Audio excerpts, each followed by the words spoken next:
কচু শাক আছে, আর এখানে আমাদের আলু ভাজা হয়, এখানে করলা ভাজা, এটা দেখো কাঁকরোল, এটা চিচিঙ্গে, এটা বরবটি, কাঁচকলা, পেঁপে, আর এটা হচ্ছে চাল কুমড়ো।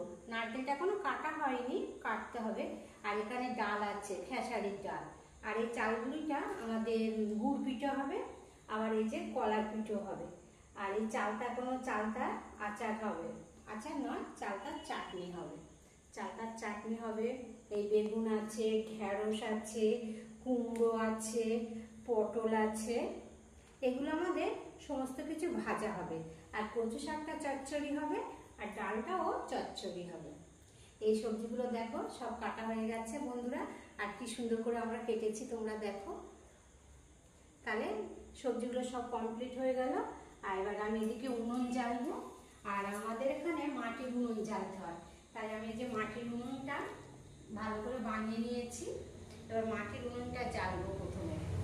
তারপর এখানে গ্যাসটাও ঠিক করতে হবে, গ্যাসের উনুনটা একটাতে তো হবে না, এত ভাজা, গ্যাসটাও সেট করতে হবে, গ্যাসটাও ঠিক করে নিতে হবে।